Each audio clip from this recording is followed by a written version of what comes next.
Non, les arabo-musulmans n'ont pas apporté un âge d'or durant la période d'Al-Andalus. Ils n'ont apporté que malheur et souffrance. On nous rabâche souvent que l'occupation arabo-musulmane de l'Espagne aurait été un âge d'or de tolérance, de richesse et de paix. Cette vision idyllique est pourtant un mensonge historique et honté, déconnecté des faits. Si l'on gratte sous la surface des récits complaisants, ce que l'on découvre est une période de violence, de discrimination, de destruction culturelle et de souffrance pour les peuples autochtones. Avant de commencer, et pour bien comprendre le contexte historique pré-Al-Andalus, je donnerai en exemple l'une des lettres qui étaient préalablement portées aux puissants et aux rois par messagers. Celle-ci fut portée au roi de Bassora pour qu'il la remette à l'empereur Héraclus, Hercule. Contexte historique si cher aux croyants quand il s'agit de parler de l'âge d'Aïcha, du mariage toujours légal des petites filles, de la lapidation des fornicateurs, la mise à mort des apostats, de l'esclavage toujours légal en tout lieu et en tout temps.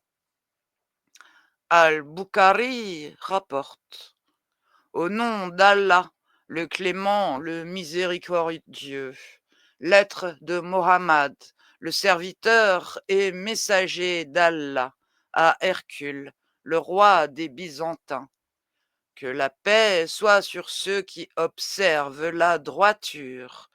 Accepte de te soumettre, embrasse l'islam et Allah te récompensera 2 fois. Si tu te détournes et refuses, tu porteras les péchés des Romains. Dis, ô gens des Écritures, convenons les uns et les autres de ce point commun entre nous, à savoir de n'adorer qu'Allah seul, sans lui adjoindre d'associés, de ne pas nous prendre les uns et les autres pour divinités en dehors d'Allah. S'ils se détournent, dites-leur, soyez témoins qu'à Allah seul nous nous soumettons. Une invasion brutale, non pas un échange culturel. L'histoire d'Al-Andalus commence par une invasion armée en 711, lorsque les forces arabo-musulmanes berbères ont conquis le royaume wisigoth. Parlons franchement. Ce n'était pas un échange civilisé ou une rencontre entre cultures, mais bien une prise de pouvoir sanglante, marquée par des batailles meurtrières et des massacres. La bataille de Guadalete, 711, l'armée wisigothe a été anéantie et avec elle le royaume a perdu sa souveraineté. Les conséquences, une population prise en otage par des envahisseurs étrangers. La confiscation des terres.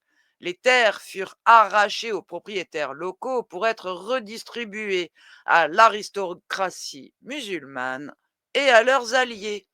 Résultat, une population dépossédée et soumise à un pouvoir étranger.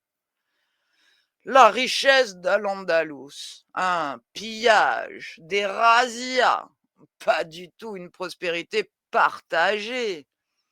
Les apologistes de cette période vantent la richesse d'Al-Andalus. Mais cette richesse ne bénéficiait qu'à une élite musulmane et était bâtie sur l'exploitation systématique des peuples conquis par des taxes écrasantes sur les non-musulmans qui appauvrissaient les communautés locales. Les dhimmis, païens, chrétiens et juifs, étaient soumis à des restrictions légales, sociales et fiscales humiliantes. La jizya, un impôt discriminatoire donné en état d'humiliation, où celui qui donne doit se retrouver plus bas que la main qui reçoit. Un esclavage massif. Les chrétiens étaient capturés en masse et réduits en esclavage. Des milliers d'hommes, de femmes et d'enfants furent arrachés à leur foyer pour alimenter le commerce des esclaves dans le monde musulman. La monopolisation des ressources, les richesses agricoles et minières de la région servaient avant tout les intérêts des envahisseurs. La destruction culturelle et religieuse, sous prétexte de tolérance, comme souvent, les arabo-musulmans ont imposé leur domination culturelle, entraînant une éradication progressive des traditions locales. La destruction et la conversion des lieux de culte. Les églises furent détruites ou transformées en mosquées, comme en témoigne la grande mosquée de Cordoue, construite sur une basilique chrétienne. La langue imposée. L'arabe fut imposé comme langue administrative et savante, marginalisant le latin et les dialectes locaux.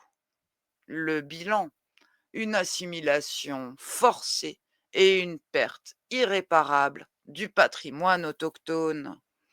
La soi-disant tolérance est un mythe. On nous présente à l'Andalouse comme un paradis de coexistence entre chrétiens, juifs et musulmans, mais la réalité était bien différente. Les citoyens de seconde zone, les païens chrétiens et les juifs étaient des dhimmis, soumis à des lois discriminatoires et exclus des fonctions publiques importantes. Leur témoignage en justice valait moins que celui d'un musulman. La pression pour la conversion. Même si les conversions forcées n'étaient pas systématiques, les non-musulmans subissaient une pression sociale et économique et croissante pour embrasser l'islam. Les persécutions régulières, des épisodes de répression violente comme la persécution des chrétiens mozarabes, les Abd-Rahman II, démontrent l'intolérance sous-jacente. Des conflits constants, pas une paix durable. Contrairement au mythe d'un Al-Andalus harmonieux, la réalité était celle d'un territoire en proie à des conflits incessants. Les révoltes locales, les populations chrétiennes se sont régulièrement soulevées contre l'oppression musulmane. Ces révoltes furent réprimées dans le sang. Les guerres civiles musulmanes, des divisions entre arabes, berbères et autres factions musulmanes ont entraîné des luttes intestines constantes, affectant gravement les populations civiles.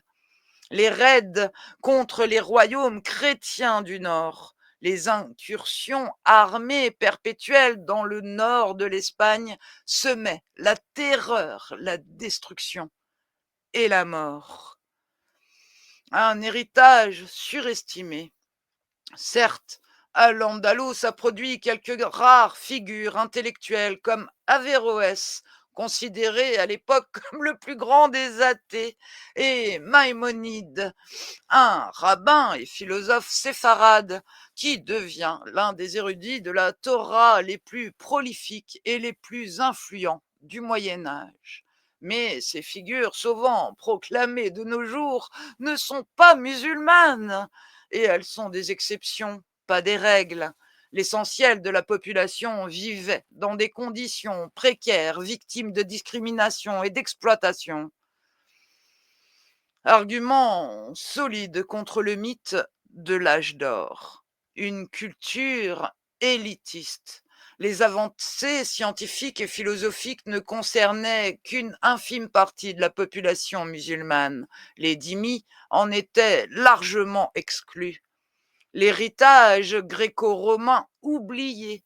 Les Arabes ne faisaient souvent que faire traduire des textes grecs ou perses sans apporter de contribution réellement novatrice.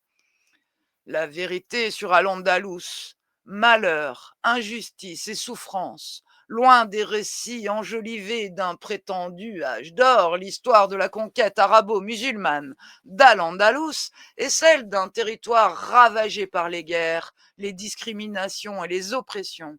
Derrière les mythes propagés par certains courants idéologiques contemporains se cache une réalité bien plus sombre, une période marquée par des destructions, des injustices systématiques et une domination brutale.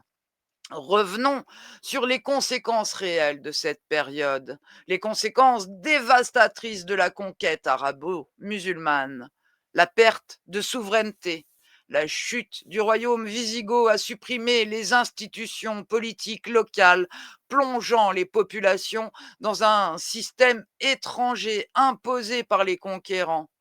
Les discriminations religieuses, les chrétiens et les juifs réduits au statut de dhimmi étaient soumis à des restrictions légales, sociales et fiscales humiliantes, notamment la jizya, un impôt discriminatoire. Pression pour la conversion, même si la conversion forcée n'était pas systématique, les non-musulmans étaient constamment poussés à adopter l'islam pour échapper aux discriminations. La destruction de lieux de culte. De nombreuses églises et synagogues furent détruites ou converties en mosquées, effaçant un patrimoine religieux unique. Inégalité juridique, le témoignage d'un non-musulman valait moins que celui d'un musulman, créant un système judiciaire profondément inégalitaire. Confiscation de terres. Les terres furent redistribuées aux colons musulmans, dépossédant les habitants et perturbant l'économie locale. L'esclavage massif, les chrétiens capturés étaient vendus comme esclaves, alimentant une traite humaine dévastatrice. Répression des révoltes. Les soulèvements des populations autochtones contre l'autorité musulmane furent écrasés par le sang et dans le sang. La destruction culturelle, la langue arabe et la culture islamique furent imposées, effaçant progressivement les langues locales comme le latin et les traditions gothiques. La taxation oppressive, les impôts élevés imposés aux non-musulmans appauvrirent les communautés chrétiennes et juives, les maintenant dans une misère constante. La restriction professionnelle, les non-musulmans étaient exclus des professions clés, les privant de toute mobilité sociale. L'instabilité politique, les luttes intestines entre factions musulmanes apportèrent anarchie et insécurité, affectant durement les populations civiles. La migration forcée, de nombreux chrétiens et juifs durent fuir vers le nord, abandonnant leurs terres et leurs biens. Perte d'identité. L'assimilation forcée provoqua une crise identitaire pour les peuples conquis dont les coutumes furent marginalisées. La persécution religieuse à différentes périodes, des conversions forcées et des exécutions d'apostats furent imposées. La détérioration des conditions de vie, conflits armés, famine et discrimination causèrent une baisse générale du niveau de vie. La censure intellectuelle, les œuvres non conformes à la doctrine musulmane furent interdites, freinant le développement culturel et scientifique indépendant. L'exploitation économique. Les richesses naturelles furent accaparées par les élites musulmanes, appauvrissant les populations locales. L'érosion des structures familiales. Les lois islamiques sur la famille bouleversèrent les traditions locales, imposant de nouvelles normes incompatibles avec les coutumes établies. Les obstacles à l'éducation. Les non-musulmans étaient souvent exclus de l'éducation, limitant leur capacité à améliorer leur situation sociale. Une période de conflits et de massacres. Les conquêtes et les conflits qui ont suivi ont également engendré un nombre massif de morts, bien que les chiffres exacts soient difficiles à établir. Voici quelques exemples marquants. Sièges et massacres. Les villes résistantes étaient assiégées, leurs habitants massacrés ou réduits en esclavage une fois capturés. Les révoltes réprimées, les soulèvements des populations chrétiennes furent violemment écrasés, souvent accompagnés de massacres. Les conflits internes, les luttes intestines entre arabes, berbères et factions locales causèrent de pertes civiles importantes. Les pertes indirectes, famines, maladies et destruction des infrastructures aggravèrent le bilan humain. La bataille de Guadalete, 711, le contexte. Première confrontation majeure entre les Visigoths et les forces musulmanes dirigées par Tariq ibn Ziyad. Conséquence, défaite décisive des Visigoths, effondrement du royaume et mort probable du roi Rodrigue. Les pertes humaines furent massives parmi les Visigoths. Le massacre de Tolède en 712. Le contexte. Après la prise de la ville, les conquérants musulmans étaient exécutés en masse. Les membres de la noblesse wisigothe qui s'étaient réfugiés dans Tolède. Conséquence, élimination des élites locales pour empêcher toute rébellion. En 713, le siège de Mérida. Contexte. La résistance acharnée de la ville contre l'armée musulmane. Les conséquences, après plusieurs mois de siège, Mérida fut prise par la force, entraînant des massacres parmi les défenseurs et les civils. En 778, le soulèvement de Pampelune. Les Basques se rebellèrent contre l'influence musulmane et furent attaqués par les forces musulmanes. La répression fut brutale et les Basques subirent des pertes importantes. En 778, le massacre de Saragosse. Charlemagne tenta de prendre Saragosse, alors sous contrôle musulman, mais échoua. Dans les conflits qui suivirent, les musulmans auraient mené des représailles violentes contre les populations locales suspectées d'avoir collaboré. Massacres dans les villages avoisinants. De 850 à 859, révolte mozarabe à Cordoue. Les chrétiens mozarabes, chrétiens vivant sous la domination musulmane, se rébellèrent contre la persécution religieuse croissante sous Abd al-Rahman II. Répression sanglante, exécution de masse et destruction des communautés mozarabes. En 722, la bataille de Covadonga. Début de la Reconquista, avec une victoire chrétienne dirigée par Pelayo dans des montagnes des Asturies. La conséquence, les défaites des forces arabo-musulmanes, marquant une résistance durable contre la domination musulmane. En 928, massacre de Bobastro. La révolte fut menée par Umar ibn Hafsun, un converti chrétien devenu musulman, contre le califat omeyyade. Bobastro était un bastion chrétien rebelle. Après sa défaite, les survivants furent exécutés ou réduits en esclavage. De 796 à 802, le massacre dans les révoltes paysannes de l'Èbre. Les paysans chrétiens et musulmans s'unirent parfois contre les autorités musulmanes locales en raison de lourdes taxes et de réquisitions. Les conséquences, répression violente, exécution de masse et déplacements forcés. En 939, la bataille de Simancas. Confrontation entre les forces chrétiennes dirigées par Ramiro II de Léon et les troupes d'Abd al-Rahman III. Conséquence, les défaites des musulmans et lourdes pertes humaines dans les deux camps. En 1064, le siège de Barbastro. Barbastro, sous contrôle musulman, fut assiégée par une coalition chrétienne. La ville fut prise et une grande partie de la population musulmane massacrée. En 1066, le massacre de Grenade, révolte contre la communauté juive sous domination musulmane des Irides à Grenade. Plus de 4000 juifs furent massacrés par des émeutiers musulmans. En 1086, la bataille de Zalaka, bataille majeure entre les Almoravides, dynastie musulmane radicale, et le royaume de Castille. Les conséquences, la victoire musulmane, mais suivie de représailles violentes contre les populations chrétiennes dans les territoires repris.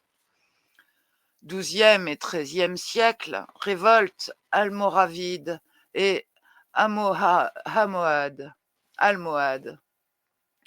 L'arrivée des Almohavides, puis des Almohades, entraîna des révoltes et des purges dans les territoires musulmans et chrétiens. Conséquence, exécution de masse de chrétiens et de musulmans dissidents, destruction d'églises et de synagogues. En 1147, le siège de Lisbonne. Lisbonne, alors sous contrôle musulman, fut assiégée par les forces chrétiennes avec l'aide des croisés. La ville fut prise et de nombreux musulmans furent tués ou réduits en esclavage. Et ce ne sont là que quelques exemples. Nous devons déconstruire non pas nos hommes forts, mais le mythe d'un âge d'or d'Al-Andalus, un récit romantisé et idéologique qui occulte les souffrances des populations locales. Certes, des figures comme Averroès émergent parfois de cette période, mais ces cas isolés ne sauraient masquer les réalités d'un système basé sur l'oppression et la domination. Il ne faudrait pas oublier que diverses accusations furent portées contre lui et un tribunal de Cordoue le jugea. Le tribunal condamna ses enseignements, ordonna la destruction de ses œuvres et bannit Averroès à Lucéna. Les premiers biographes ont invoqué une possibilité d'insulte au califat dans ces récits, mais les érudits modernes l'attribuent à des raisons politiques. Le véritable héritage d'Al-Andalus, un système injuste et inégalitaire, une exploitation économique brutale, une destruction culturelle irréversible, une société divisée et instable, de nombreux massacres. Face à cette période, à cette sombre période, la Reconquista représente le combat pour la liberté, la foi et l'identité des peuples autochtones. En célébrant cet effort, nous rendons hommage à ceux qui ont résisté à la domination étrangère et reconquis leur droit à l'autodétermination. Ne nous laissons pas berner par les récits simplistes et idéalisés. L'histoire mérite d'être racontée avec sévérité, aussi dure soit-elle. Prenez toujours soin de vous en premier.